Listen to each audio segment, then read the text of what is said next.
ચૈતર વસાવા ફરી એક વખત જેલમાં જાય છે। આ વખતે જે કેસ છે તેમાં વન વિભાગના એક કર્મચારીઓને તેમના ઉપર ચૈતર વસાવાએ તેમના ઉપર હુમલો કર્યો છે એવો કેસ છે અને સેશન કોર્ટે આમાં ચૈતર વસાવા, તેમની પત્ની અને તેના સહિત 8 લોકોને દોષિત જાહેર કરી દીધા છે। આનો મતલબ એ ક્લિયર થઈ ગયો કે આવનારા દિવસોની અંદર આ જે ચૈતર વસાવા છે તેને એક સજા થશે અને તેઓ જેલની અંદર જશે।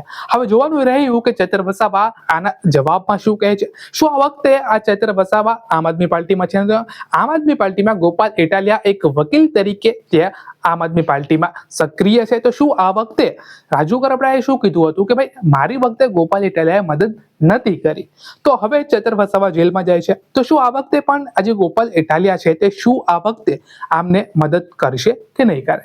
એક મોટો સવાલ બની ગયો છે અને આ વખતે ખાલી ચૈતર વસાવા જેલમાં નથી જવાના, તેમની પત્ની પણ આ વખતે જેલમાં જવાની છે।